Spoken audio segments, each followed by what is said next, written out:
Hello नमस्कार दोस्तों, welcome back my YouTube channel law with Ronit. दोस्तों आप सभी का हमारे इस यूट्यूब चैनल पे स्वागत है। दोस्तों एक नए वीडियो के साथ फिर हम आपके सामने आए हैं जो कि छत्तीसगढ़ जुडिशरी से रिलेटेड है। और इसमें दोस्तों आज हम बात करेंगे कोर्ट फीस एक्ट जो कि 1870 का कानून है, इसी कानून के बारे में बात करेंगे। और इस पर हम बात जो करेंगे वो MCQ क्वेश्चन बेस्ड इस पर हम बात करने वाले हैं जो कि आपके एग्जामिनेशन के लिए इंपॉर्टेंट होगा।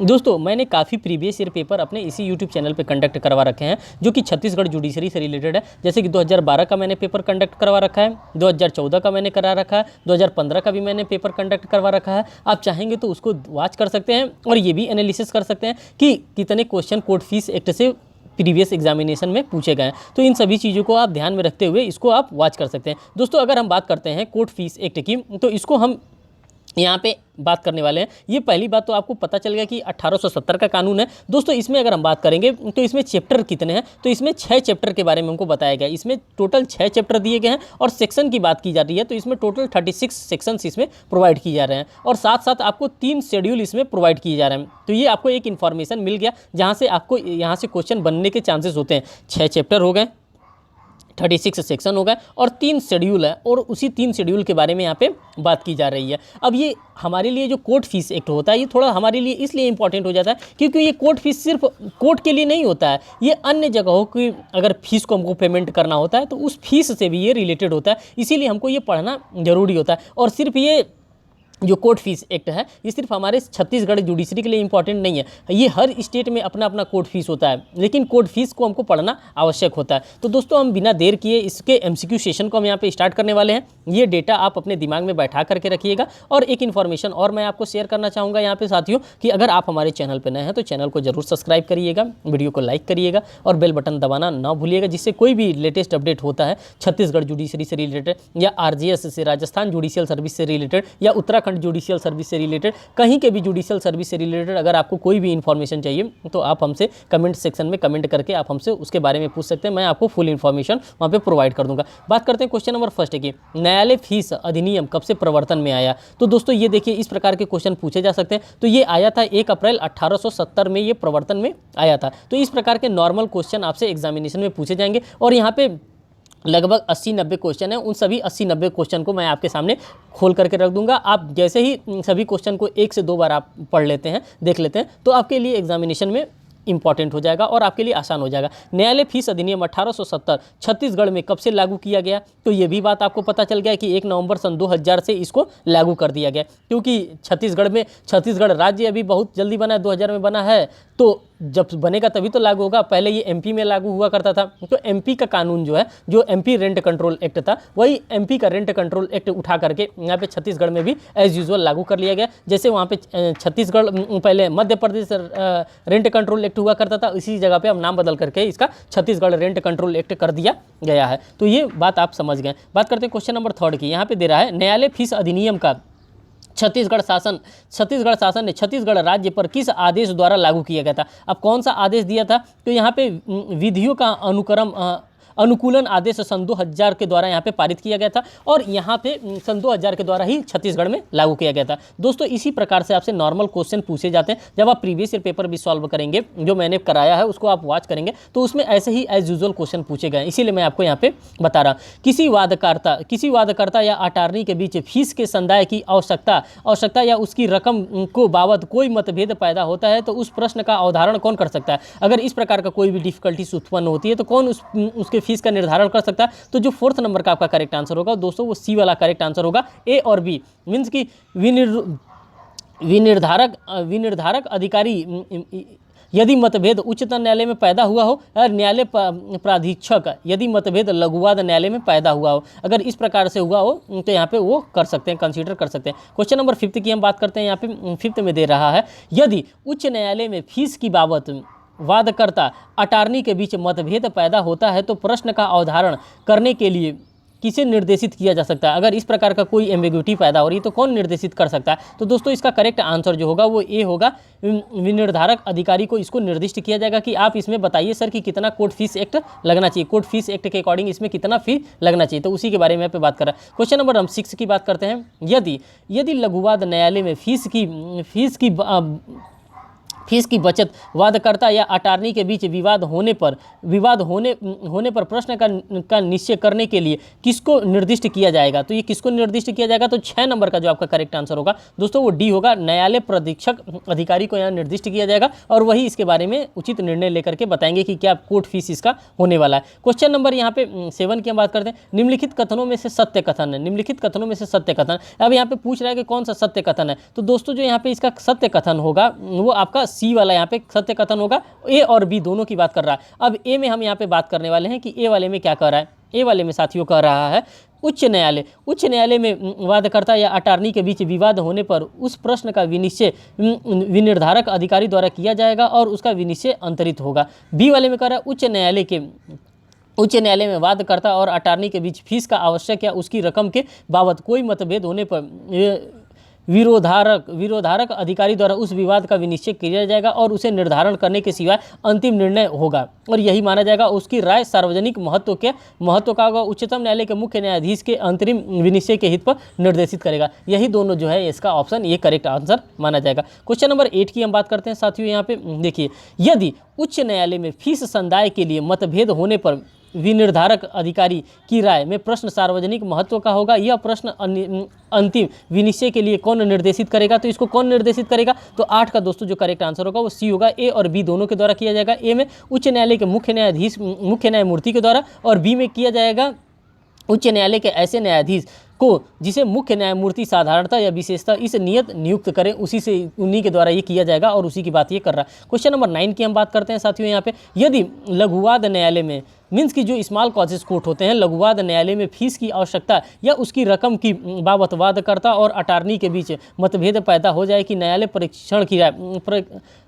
प्राधिकरण की राय वह प्रश्न सार्वजनिक महत्व का है, तो वह कौन निर्देशित करेगा। तो इसको कौन निर्देशित करेगा, 9 का जो ए वाला करेक्ट आंसर होगा इसी को माना जाएगा और लघुवाद न्यायालय के प्रथम न्यायाधीश को इसका माना जाएगा। क्वेश्चन नंबर 10 की हम बात करते हैं। फीस की आवश्यकता या रकम की बाबत मतभेद होने की दशा में प्रक्रिया दी गई है, तो कहाँ पर यह प्रक्रिया दी गई है, तो धारा 5 के अंतर्गत इस प्रक्रिया के बारे में बताया गया कि अगर इस प्रकार से कोई भी एम्बिग्यूटी पैदा होती है तो आप धारा 5 को कंसीडर कर सकते हैं, वहाँ पर आपको सारी जानकारी प्रोवाइड कराई गई है। क्वेश्चन नंबर 11 की बात करते हैं।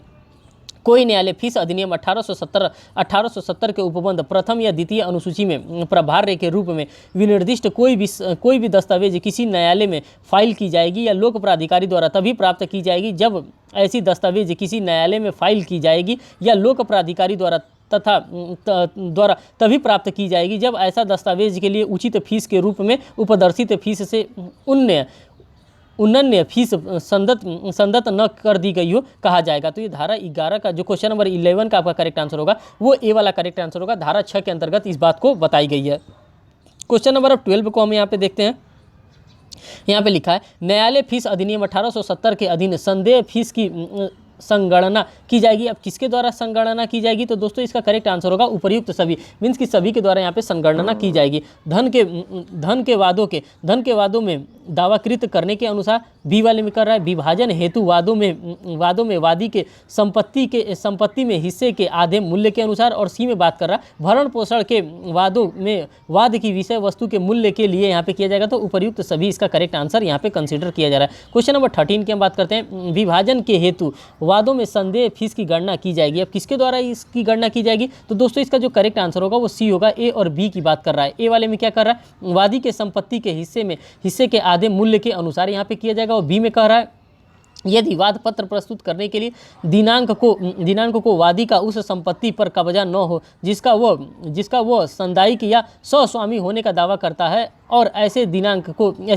उसकी सौदायिकी या स्वस्वामी होने के दावे का इनकार किया जाता है, तो ऐसे हिस्से में पूरे मूल्य के अनुसार ये किया जा सकता है। उसी के बारे में ये बात कर रहा है। क्वेश्चन नंबर 14 की हम बात करते हैं। वादों में संदेह फीसों की संगणना का ढंग विहित किया गया है। तो ये इसका ढंग कहाँ पे बताया गया है, तो ये ढंग जो बताया गया धारा 7 के अंतर्गत ये ढंग बताया गया। क्वेश्चन नंबर 15 की हम बात करते हैं। धारा 7 मोटे तौर पर किसी भी वाद की विषय वस्तु के मूल्यांकन के ढंग विहित करती है।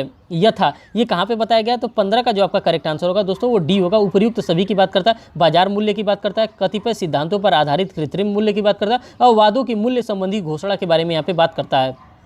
क्वेश्चन नंबर 16 की बात करते हैं। प्रतिकर संबंधी आदेश के विरुद्ध अपील के ज्ञापन पर फीस की संगणना की जाएगी। फीस का गणना किसके आधार पर किया जाएगा, उसका कैलकुलेशन किसके आधार पर किया जाएगा? ए, अधिनिर्णित रकम या अपीलार्थी द्वारा दावाकृत करने के बीच के अंतर के अनुसार यहाँ पे किया जाएगा। बात करते हैं क्वेश्चन नंबर 17 की। न्यायालय फीस अधिनियम 1870 के अंतर्गत शुद्ध लाभ या बाजार मूल्य गलत तौर पर प्राकलित हुआ है तो न्यायालय प्रक्रिया अपनाएगी। किस प्रकार की न्यायालय प्रक्रिया अपनाएगी? तो दोस्तों यहाँ पे सी वाला करेक्ट आंसर होगा, ए और बी दोनों के हिसाब से।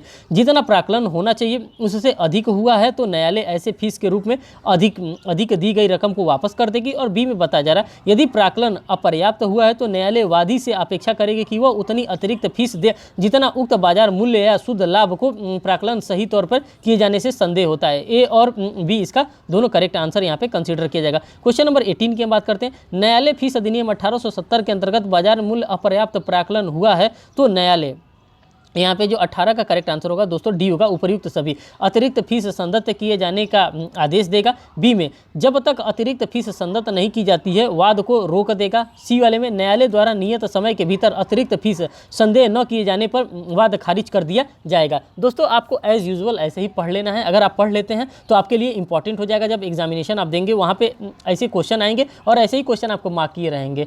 आपको मार्क यही करना है।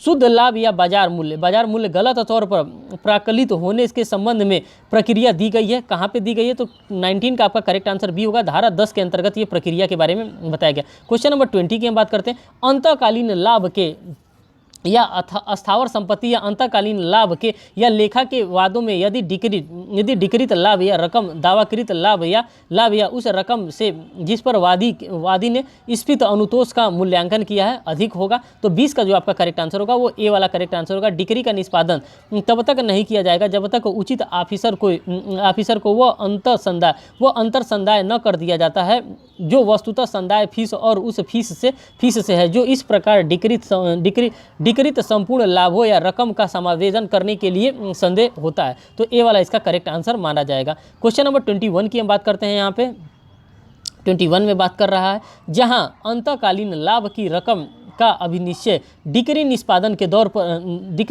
के दौरान के लिए छोड़ दिया जाता है वहां इस प्रकार अभिनिश्चित लाभ दावाकृत लाभों से अधिक होता है। तो ये किस प्रकार का होता है? 21 का जो करेक्ट आंसर होता है दोस्तों यहाँ पे डी होता है। उपर्युक्त सभी की बात करता है। पहले में क्या करता है? डिक्री का निष्पादन रोक दिया जाएगा। बी में कह रहे हैं डिक्री का निष्पादन तभी किया जाएगा जबकि वह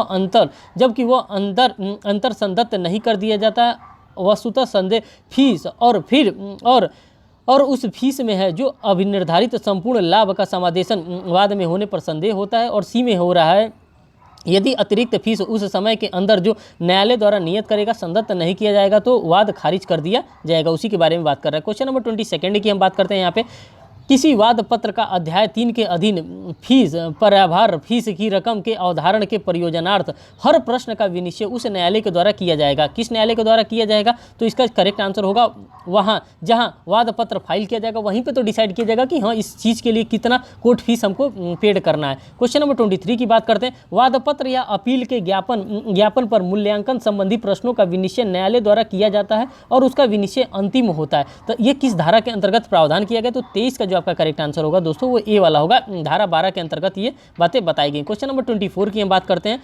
वाद पत्र या अपील के ज्ञापन के आधार पर मूल्यांकन संबंधी प्रश्नों का विनिश्चय न्यायालय द्वारा गलत तौर पर किया गया है तो निम्नलिखित अतिरिक्त फीस संदत्त करने का अपेक्षा कौन कर सकता है? तो जो 24 का आपका करेक्ट आंसर होगा दोस्तों 24 का करेक्ट आंसर डी होगा। उपर्युक्त सभी की बात करता है। अपील निर्देश और पुनर्निरीक्षण की बात करता है। क्वेश्चन नंबर 25 की बात करता है। सत्य कथन है। अब इसमें से पूछ रहा है कि कौन सा जो कथन है वो सत्य है। तो उपर्युक्त सभी मीन्स कि जितने ऊपर कथन दिए गए हैं सभी के सभी कथन सत्य हैं। अब देखिए सत्य कथन के बारे में क्या बता रहा है। सभी लाभों या बाजार मूल्य का प्राकलन तौर पर किया गया हो तो न्यायालय जितना रकम अपर्याप्त है उतना दिए जाने का अपेक्षा करेगा और नियत समय के अंदर संदत्त न किए जाने पर वाद को खारिज कर देगा। पहली बात आपको समझ में आ गई। दूसरी बात, किसी वाद पत्र या अपील के ज्ञापन पर मूल्यांकन संबंधी प्रश्नों का अवधारण इस न्यायालय द्वारा किया जाता है जहां वाद लंबित है और उसका विनिश्चय अंतरित होता है। ये भी बात सही है। सी वाला देखिए, जिस न्यायालय में वाद पत्र या अपील फाइल है और उस न्यायालय द्वारा किया गया मूल्यांकन अपर्याप्त है तो निर्देश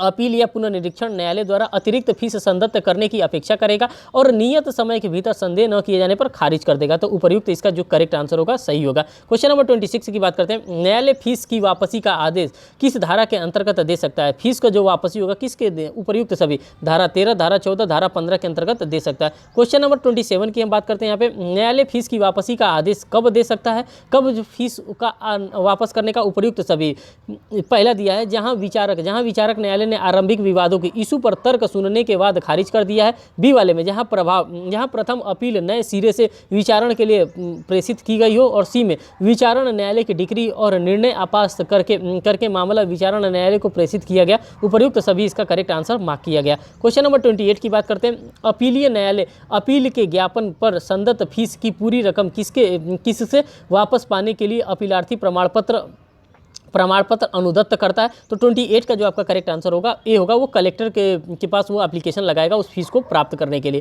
क्वेश्चन नंबर 29 की हम बात करते हैं। यदि अपील में प्रतिप्रेषण का आदेश वाद की संपूर्ण विषय वस्तु के लिए नहीं है तो न्यायालय फीस वापस पाने के लिए प्राधिकृत करेगा। तो 29 का आपका जो करेक्ट आंसर होगा वो ए वाला होगा, विषय वस्तु के भाग के संदाय की फीस के बारे में यहाँ पे बात कर रहा है। क्वेश्चन नंबर 30 की हम बात करते हैं साथियों। यहाँ पे 30 क्वेश्चन नंबर, निर्णय के पुनर्विलोकन के लिए आवेदन की फीस की वापसी का उपबंध है। अब फीस वापसी का उपबंध कहाँ पे बताया गया था? तो आपका बी वाला करेक्ट आंसर होगा, धारा 14 में बताया गया, धारा 13, 14, 15 में बताया गया। लेकिन यहाँ पे जो निर्णायक पुनर्विलोकन की बात करता है तो धारा 14 के अंतर्गत बताया गया। ये यहाँ पे इसका करेक्ट आंसर होगा। क्वेश्चन नंबर 31 की हम बात करते हैं। यहाँ पे जहां निर्णय के पुनर्विलोकन के लिए कोई आवेदन डिक्री की तारीख से 30वें दिन या उसके पश्चात उपस्थित किया जाता है, वहां न्यायालय स्व विवेकानुसार आवेदक को प्रमाण पत्र अनुदत्त करेगा कि कलेक्टर उतनी संदाय फीस की रकम वापस कर दे, जबकि वह आवेदन ऐसे दिन के पूर्व उपस्थित न किए जाने के आगे बढ़ा सकता है। तो इसको क्या कहा जाएगा? 31 का जो करेक्ट आंसर होगा दोस्तों बी होगा, धारा 14 के अंतर्गत ये बात की जा रही है। क्वेश्चन नंबर 32 की हम बात करते हैं। फीस की प्रतिदाय रिफंड ऑफ द फीस से संबंधित धारा है। रिफंड ऑफ द फीस से संबंधित धारा कौन है? तो यहाँ पे ई वाला उपर्युक्त सभी 13, 14, 15, 16 अगर फीस के रिफंड की बात की जाती है तो सभी धाराओं में ये फॉल करेगा। क्वेश्चन नंबर 33 की यहाँ पे बात करते हैं। जहां न्यायालय अपना पूर्व विनिश्चय भूल के आधार पर उलट देता है या उपनिर्धारित या उपांतरित कर देता है, वहां फीस की वापसी के लिए आवेदक प्रमाण पत्र पाने का हकदार होता है। किस प्रकार का हकदार होता है? तो दोस्तों 33 का जो आपका करेक्ट आंसर होता है, 33 का करेक्ट आंसर ए होगा, धारा 15 के अंतर्गत वो इस प्रकार का कर सकता है। क्वेश्चन नंबर 34 की बात करते हैं। निम्नलिखित कथनों के सत्य कथन है। निम्नलिखित कथनों में सत्य कथन कौन सा सत्य कथन बताया गया? तो 34 का जो आपका करेक्ट आंसर होगा दोस्तों यहाँ पे सी वाला करेक्ट आंसर होगा। ए और बी दोनों की बात कर रहा है। ए वाले को देख लेते हैं। जहां न्यायालय पुनर्विलोकन के लिए आवेदन करने पर अपने पूर्व निश्चय को विधि या तथ्य की भूल के आधार पर उलट देता है, वहां उतनी फीस वापस पाने के लिए प्राधिकृत करेगा जितनी रकम उस रकम से अधिक है जब अन्य आवेदन किया गया हो। बी वाले में यह पुनर्विलोकन का आवेदन नए साक्ष्य के कारण आंतरित या उल्टा या भागता या पूर्णतः होता है, जहां न्यायालय आवेदन के संदक्त फीस वापस पाने के लिए प्राधिकृत नहीं होगा। तो इन दोनों की बारे में बात यहाँ पे कर रहा है। क्वेश्चन नंबर 35 को यहाँ पर हम वॉच करते हैं। देखिए, वाद सिविल, जो सिविल मामला है, वाद सिविल न्यायालय में संस्थित किया जा सकता है। वाद में न्यायालय द्वारा वाद सिविल प्रक्रिया संहिता की धारा 89 जो सेक्शन नंबर 89 है, सेक्शन नंबर 89 के अकॉर्डिंग बात कर रहा है के अंतर्गत निर्दिष्ट वाद को निपटारे के ढंग में से कोई ढंग निर्दिष्ट कर सकता है, वह न्यायालय कौन सा होगा? तो यहाँ पे जो इसका करेक्ट आंसर होगा 35 का दोस्तों ये वाला आपका करेक्ट आंसर होगा। वादों की फीस, जो वादी होगा उसके फीस के बारे में बात कर रहा है। अगर वो फीस अपना कह रहा है तो फीस वापस पाने के लिए प्राधिकृत करने वाले प्रमाण पत्र जारी कर सकता है। यहाँ पे वो अपना प्रमाण पत्र इस प्रकार से जारी कर सकता है। क्वेश्चन नंबर 36 की हम बात करते हैं। 36 में बात करते हैं न्यायालय, एक मिनट वेट, हाँ 36 में बात करते हैं। न्यायालय वादी को फीस वापस किससे प्राप्त करने के लिए प्राधिकृत करता है? तो 36 का जो आपका करेक्ट आंसर दोस्तों होगा वो ए, वो कलेक्टर के यहाँ अर्जी लगा सकता है, फिर वहाँ से वो फीस पा सकता है। क्वेश्चन नंबर 37 की हम बात कर सकते हैं। बाहुल्यपूर्ण वाद मीन्स की मेलाफेरियस सूट से संबंधित वाद है, मीन्स की बाहुल्यपूर्ण वाद से जो संबंधित है। तो क्वेश्चन नंबर 37 का आपका करेक्ट आंसर ए होगा, धारा 17 में इस बारे में बताया गया। फिर नेक्स्ट क्वेश्चन हम यहाँ पे डील करने जा रहे हैं। क्वेश्चन नंबर 38 की हम बात करते हैं दोस्तों। यहाँ पे देखिए, किस वाद में दो या अधिक पृथक और सुभिन्न वाद हेतु संयोजक किए गए हैं और प्रत्येक के बारे में पृथक और सुभिन्न अनुतोष चाहे गए हैं। तो 38 का जो आपका करेक्ट आंसर होगा दोस्तों, वो ए वाला आपका करेक्ट आंसर यहाँ पे बताया जाएगा। वाद पत्र उतनी फीस उस योग की रकम प्रभार्य देगा जो प्रत्येक वाद हेतु के बारे में यदि पृथक वाद संचित किए जाते तब वाद पत्र पर प्रभावित होता है। तो उसी के बारे में यहाँ पे बात किया जा रहा है कि पृथक उसको देना पड़ेगा। क्वेश्चन नंबर 39 की यहाँ पे हम बात करते हैं। 39 में बात कर रहे हैं निम्नलिखित कथनों में सत्य कथन है। 39 में निम्नलिखित कथनों में सत्य कथन है, तो जो इसका करेक्ट आंसर दोस्तों होगा डी वाला इसका करेक्ट आंसर यहाँ पे मार्क किया जा रहा है। और सभी कथनों को हम पढ़कर आपको बताते हैं क्योंकि सभी कथन यहाँ पे इंपॉर्टेंट हो जाते हैं। ए में बात कर रहा है, जहां एक ही वाद हेतु पर आधारित एक से अधिक अनुतोष संयुक्त रूप से किसी वाद में चाहे गए हों, वहां वाद पत्र पर फीसों के उस योग की रकम प्रभार्य होगी यदि ऐसे प्रत्येक अनुतोष के बारे में पृथक वाद संचित किए जाते हैं, इस अधिनियम के अधीन प्रभार्य होता है। बी वाले में बात कर रहा है, जहां एक ही वाद हेतु पर आधारित एक अधिक अनुतोष किसी वाद के अनुकल्पित रूप से चाहे गए हों, वाद पत्र उन फीसों में सबसे बड़ी फीस से प्रभार्य होगा जिससे यदि ऐसा प्रत्येक अनुतोष के बारे में पृथक वाद प्रस्तुत किए जाते हैं, इस अधिनियम के अधीन वादकर्ता वाद पत्र का पर प्रभार्य होगा। ये बात कर रहा है। और सी में बात कर रहा है दोस्तों, यहाँ पे ए और बी यथावर्त परिवर्तन सहित अपीलों में प्रत्यक्ष होगा। तो यहाँ पे जो इसका करेक्ट आंसर मार्क किया गया था वो डी ऑलरेडी मैंने आपको बता दिया। क्वेश्चन नंबर 40 की हम बात करते हैं। परिवादी को ऐसे अपराध में जिसके लिए पुलिस वारंट के बिना गिरफ्तार नहीं कर सकती, गिरफ्तार कर लेती है। परिवादी की परीक्षा लेखबद्ध किए जाने पर परिवादी संदाय करेगा। तो 40 का जो आपका करेक्ट आंसर होगा वो ए वाला करेक्ट आंसर होगा। 2 रुपये का यहाँ पे संदाय कर सकता है, उसी के बारे में आप बात कर रहे हैं। क्वेश्चन नंबर 41 की बात करते हैं। परिवादी की लिखित परीक्षा 2 रुपये फीस का संदाय किए जाने पर की जाएगी। यह प्रावधान कहाँ पे है? तो 41 की अगर हम बात करते हैं तो ए वाला इसका करेक्ट आंसर होगा। धारा 18 के अंतर्गत इसके बारे में बताया गया। क्वेश्चन नंबर 42 की बात करते हैं। किस धारा के अंतर्गत दस्तावेज की सूची दी गई है जिसमें दस्तावेज पर फीस के प्रभार्य से छूट दी जाएगी? तो 42 का जो आपका करेक्ट आंसर होगा दोस्तों वो सी होगा। धारा 19 के अंतर्गत ये बात दी गई है। क्वेश्चन नंबर 43 की बात करते हैं। निम्नलिखित में से किस दस्तावेज पर फीस प्रभार्य नहीं होगा? तो 43 का जो आपका करेक्ट आंसर होगा दोस्तों वो डी होगा। उपर्युक्त सभी की बात करता है। वाद की प्रथम सुनवाई के पश्चात न्यायालय द्वारा मांगे गए लिखित कथन। बी में सिंचाई के लिए सहकारी जल के प्रदाय के लिए संबंध में आवेदन। और सी में बताया रहा अभिकर्ता के क्रमस्थ करने के लिए लिखित प्राधिकारी हेतु। उपर्युक्त सभी यहाँ पे जो होगा वो करेक्ट आंसर इसका यहाँ पे बताया जा रहा है। बात करते हैं क्वेश्चन नंबर 44 की। 44 में बताया जा रहा है निम्नलिखित दस्तावेज फीस संदाय से छूट प्राप्त है। तो अब किसको छूट प्राप्त है? तो इसका जो करेक्ट आंसर होगा दोस्तों डी होगा। ऑल ऑफ दी एबो की बात कर रहा है। फर्स्ट में बात कर रहा है सरकार द्वारा आवेदन को शोध धन के संदाय के लिए। बी में सरकारी वनों में कास्ट करने की अनुज्ञा के लिए या ऐसे वनों से अन्यथा संबद्ध कास्ट आवेदन लोक सेवा का परिवाद करने के लिए, लोक सेवक का परिवाद करने के लिए। डी इसका करेक्ट आंसर मार्क किया गया। क्वेश्चन नंबर 45 की हम बात करते हैं। निम्नलिखित दस्तावेज फीस संदाय से छूट प्राप्त है। तो ये छूट प्राप्त कहाँ पे है? तो जो 45 का आपका करेक्ट आंसर है वो ई वाला है। सभी के बारे में बात करता है।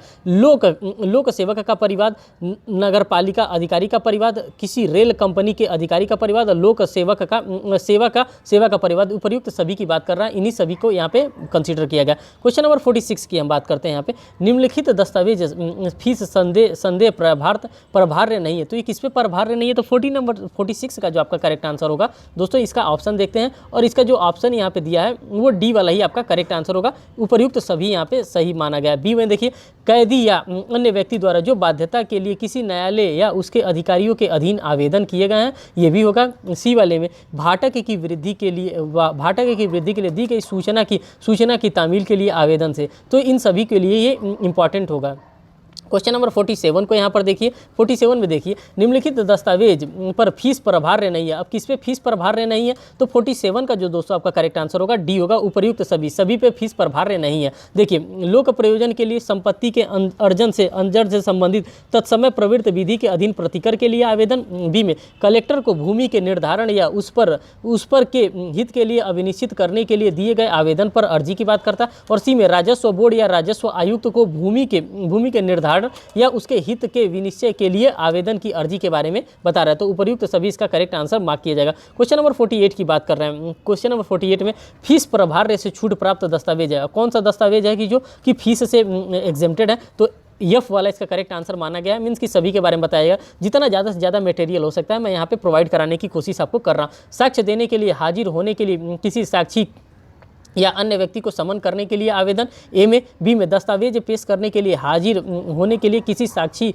या अन्य व्यक्ति का आवेदन। सी में दांडिक मामलों में जमानतदार का आवेदन। और डी में बताया जा रहा अभियोजन करने के लिए मुचलके पर और स्वयं उपसंजात के लिए मुकदमे के बारे में बात कर रहा है। क्वेश्चन नंबर 49 की यहाँ पे बात करते हैं। जहाँ किसी बिल में प्रोबेट के लिए या प्रशासन पत्र के लिए आवेदन करते समय किसी व्यक्ति ने मृतक की संपत्ति का प्राक्कलन अधिक मूल्य की है और बहुत अधिक फीस संदाय की है, वहाँ संपत्ति के सही मूल्य के अभिनिश्चित के भीतर मुख्य नियंत्रण राजस्व प्राधिकारी के समक्ष वह प्रोबेट या प्रशासन पत्र पेश करती है। तो 49 का जो आपका करेक्ट आंसर होगा दोस्तों वो सी होगा। 6 मास के भीतर आपको करना, विदिन 6 मंथ के अंदर आपको करना होगा। क्वेश्चन नंबर 50 की बात करते हैं। जहाँ किसी बिल में प्रोबेट के लिए प्रशासन के लिए आवेदन करते समय किसी व्यक्ति के मृतक की संपत्ति को प्राक्कलन उस मूल्य से जो तत्पश्चात साबित होती है अधिक पर किया गया हो और परिणाम स्वरूप उसने उस पर बहुत अधिक न्यायालय फीस संदत्त की हो और मुख्य नियंत्रक राजस्व प्राधिकारी को समाधान हो जाता है कि प्रोबेट या प्रशासन पत्र पर विधि की अपेक्षा से अधिक फीस संदत्त की थी, तो उसका उक्त प्राधिकारी क्या होगा। तो 50 का जो आपका करेक्ट आंसर होगा दोस्तों यहाँ पे डी वाला आपका करेक्ट आंसर होगा। उपर्युक्त सभी की बात कर रहा है। ए वाले में क्या बात कर रहा है, प्रोबेट या प्रशासन, जो प्रोबेट की बात करता है या प्रशासन पत्र के स्टाम्प को यदि वह पहले ही रद्द न कर चुका हो तो रद्द कर सकेगा।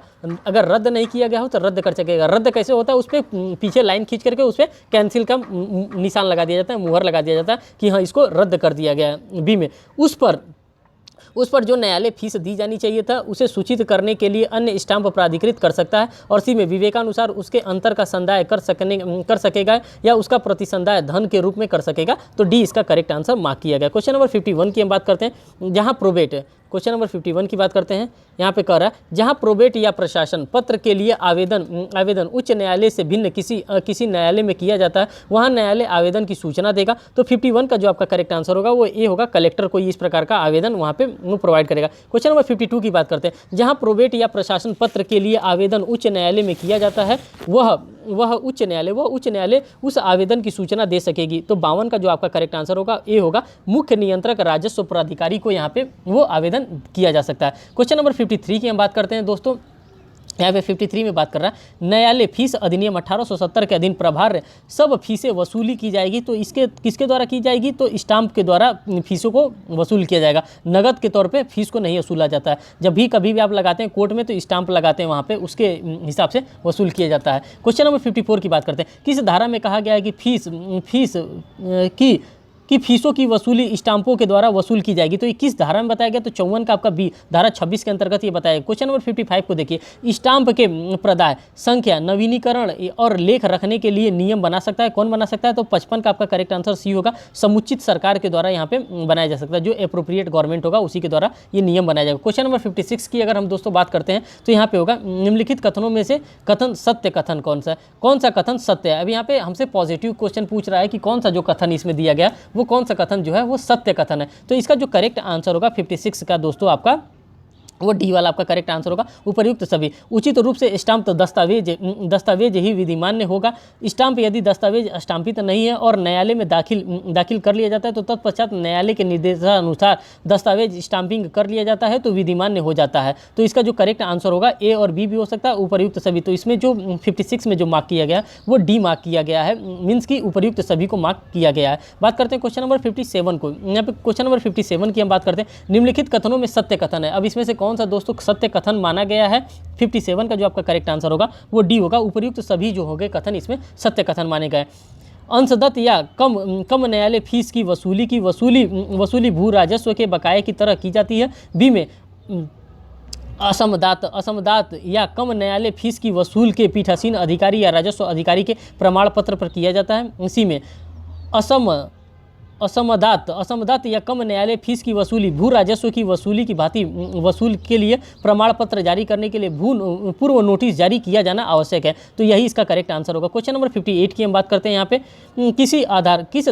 किस धारा में प्रावधान है कि जहाँ कोई दस्तावेज केवल भूल का सुधार करने और उसे पक्षकारों के मूल आशय के अनुरूप बनाने के उद्देश्य से संशोधित की जाती है, वहाँ स्टाम्प शुल्क अधिरोपित करना आवश्यक नहीं होगा। तो 58 का जो आपका करेक्ट आंसर होगा वो ए होगा। धारा नंबर 28-29 में ये बात बताई गई है। बात करते हैं क्वेश्चन नंबर 59 में, स्टाम्प रद्द करने का प्रावधान है। तो ये 59 में जो बताया गया स्टाम्प को किस तरह से रद्द किया जाएगा, तो ये धारा 30 के अंतर्गत बताया गया है कि स्टाम्प को पीछे लाइन खींच करके उसमें कैंसिल का मुहर लगा दिया जाता है। क्वेश्चन नंबर 60 की बात करते हैं।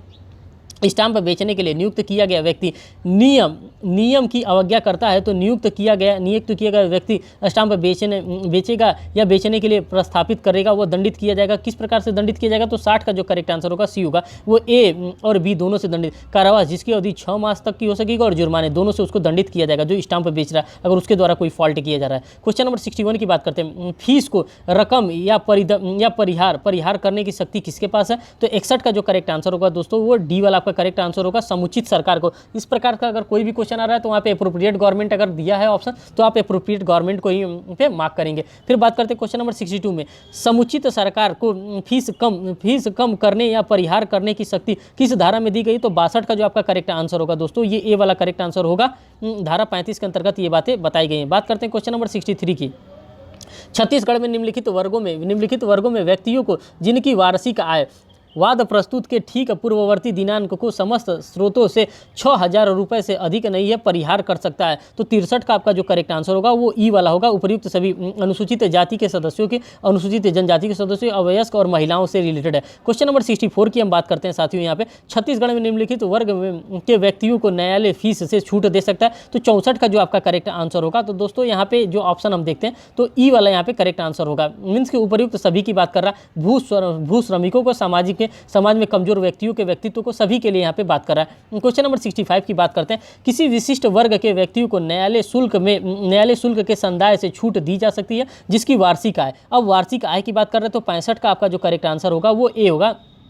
25,000 से कम है तो उसको यहाँ पे छूट देने का बारे में बात किया जाएगा। क्वेश्चन नंबर 66 की हम बात करते हैं। निम्न कथनों में सत्य कथन है, अब इसमें जो कथन दिया गया है सभी इसमें से कौन सा कथन सत्य है, तो दोस्तों इसका कथन जो सत्य है वो डी, सभी के सभी कथन इसके सत्य माने जाएंगे। न्यायालय फीस अधिनियम की धारा 35 के अधीन न्यायालय फीस के भुगतान से छूट संबंधी वादों की प्रार्थना पर आदेश पारित करने से पूर्व विचारण न्यायालय CPC के आदेश 33 मीन्स की जिसमें अकिंचन के बात के बारे में बात करते हैं, इंडिजेंट सूट के बारे में बात करते हैं, पॉपर के बारे में बात करता है, उसी से रिलेटेड है। बी में न्यायालय फीस के भुगतान से छूट के लिए वादी याचिकाकर्ताओं की प्रार्थना पर विचार करने से पूर्व कलेक्टर को नोटिस जारी करने का आवश्यक नहीं है। सी में न्यायालय फीस के भुगतान से छूट के लिए आवेदन करते समय विचारण न्यायालय द्वारा कलेक्टर से संसूचना किया जाएगा, तो डी वाला इसका करेक्ट आंसर मार्क किया गया है। क्वेश्चन नंबर 67 की हम बात करते हैं साथियों। किस वाद में छत्तीसगढ़ उच्च न्यायालय ने निर्णय दिया कि फीस को कम या परिहार करने की समुचित सरकार की शक्ति अपील पर लागू नहीं होती, तो जो 67 का आपका करेक्ट आंसर होगा दोस्तों वो ए वाला करेक्ट आंसर होगा। चंदूलाल घासीराम बना भारतीय स्टेट बैंक के मामले में इस प्रकार की बात को कही गई है। क्वेश्चन नंबर 68 को यहाँ पर हम देखते हैं, तो 68 में क्वेश्चन क्या पूछ रहा है, यहाँ पे सही सुमेलित है, तो दोस्तों उपर्युक्त सभी के सभी सही सुमेलित। अनुच्छेद 1 में ये बात कर रहा है, अनुच्छेद 2 में, अनुच्छेद 3 में, यहाँ पे 3 अनुच्छेद दिए गए तो मैंने ऑलरेडी आपको बता दिए थे। ठीक, बात करते हैं क्वेश्चन नंबर 69 की। 69 में बात कर रहा है किसी सिविल या राजस्व न्यायालय को प्रस्तुत किया गया वादपत्र जिसमें विवादित विषय वस्तु का मूल्य 10,000 रुपये से अधिक नहीं तो उचित फीस कितनी रखी जाएगी, तो 69 का यहाँ पे जो दोस्तों आपका करेक्ट आंसर होगा वो ए आपका करेक्ट आंसर होगा। न्यूनतम 1 रुपये से अध्ययन रहते हुए 10% यहाँ पे किया जाएगा। बात करते हैं क्वेश्चन नंबर 70 की। क्वेश्चन नंबर 70 में बात कर रहा है किसी सिविल या राजस्व न्यायालय को प्रस्तुत किया गया वादपत्र मुजरा या प्रतिदावे का अभिवचन करने वाला अभिलिखित कथन के लिए उचित फीस कितनी होगी जब ऐसी रकम या मूल्य 10,000 रुपये से अधिक हो किंतु 5 लाख रुपए से अधिक न हो, तो 70 का जो दोस्तों आपका करेक्ट आंसर होगा वो ए वाला होगा। 1,000 और ऐसे रकम या मूल्य पर जो 10,000 रुपये से अधिक हो 12% के बारे में यहाँ पे बात की जा रही है। क्वेश्चन नंबर 71 की हम बात करते हैं साथियों। यहाँ पे देखिए एक वाद की विषय वस्तु का मूल्य 5,000 रुपये से अधिक किंतु 10,000 रुपये से अधिक न हो तो उचित फीस होगी। किस प्रकार की उचित फीस यहाँ पे लगाई जाएगी? तो इसका करेक्ट आंसर ए होगा 69,800 रुपये, 69,800 और ऐसे मूल्य जो 5 लाख रुपए से अधिक पर होंगे तो 6% के यहाँ पे मूल्य से लगाया जाएगा। क्वेश्चन नंबर 72 की हम बात करते हैं। विवादग्रस्त विषय का मूल्य 10 लाख रुपए से अधिक है तो देय न्यायालय फीस होगा। तो यहाँ पे किस प्रकार का देय न्यायालय फीस होगा? तो जो 72 का आपका करेक्ट आंसर मार्क किया गया है वो ए वाला मार्क किया गया है, 89,800 रुपये और ऐसे रकम या मूल्य पर जो 10 लाख रुपए से अधिक हो तो प्रतिशत होगा। तो इन सभी चीज़ों के बारे में आपको ये सारी चीज़ों को फैक्ट को आपको लर्न करके रखना पड़ेगा,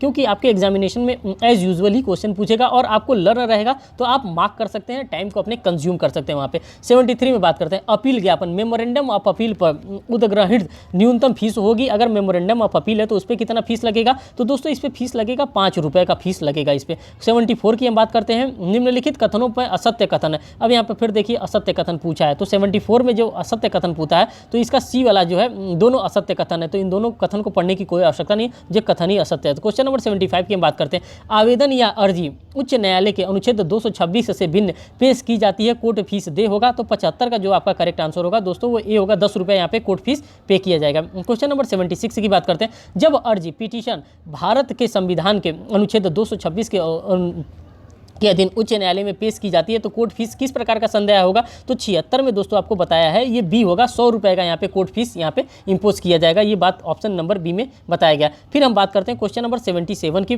77 में बताया जा रहा है सिविल प्रक्रिया संहिता की धारा 115 के अंतर्गत उच्च न्यायालय में पेश की गई पुनरीक्षण याचिका पर कोर्ट फीस संदेह होगा। तो 77 का जो दोस्तों आपका करेक्ट आंसर होगा वो बी होगा, 15 रुपये का यहाँ पे कोर्ट फीस आपके ऊपर इंपोज किया जाएगा। 78 में बात किया जा रहा है जब अर्जी उच्च न्यायालय में अपील के तौर पर पेश की जाती है तो कोर्ट फीस संदेह होगा। 78 का आपका करेक्ट आंसर होगा दोस्तों ए वाला, 15 रुपए का कोर्ट फीस यहाँ पे इंपोज किया जाएगा। 79 की हम बात करते हैं।